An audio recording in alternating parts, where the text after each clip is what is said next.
ناصر صدر.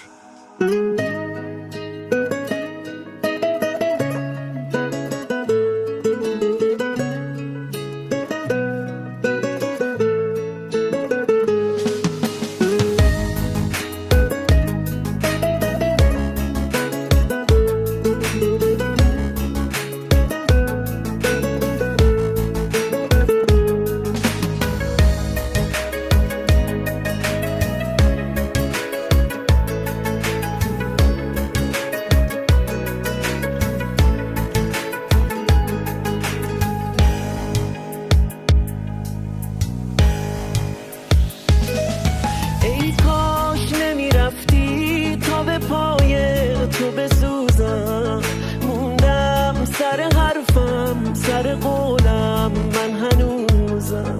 هیچ وقت نمیخواستی که بمونی تا بمونم، هیچ وقت نمیذاشتی همه حرفا تو بدونم.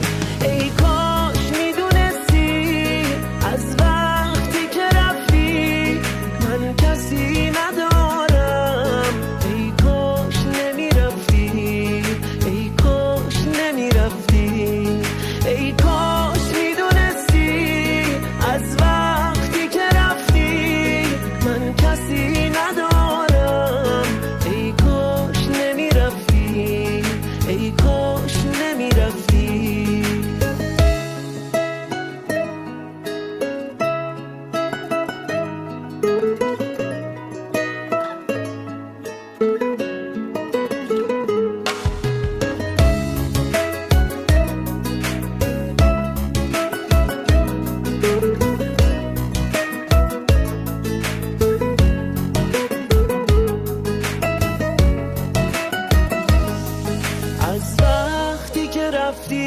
دیگه چشمام سو نداره، این خاطره تلخ منو تنها نمیذاره.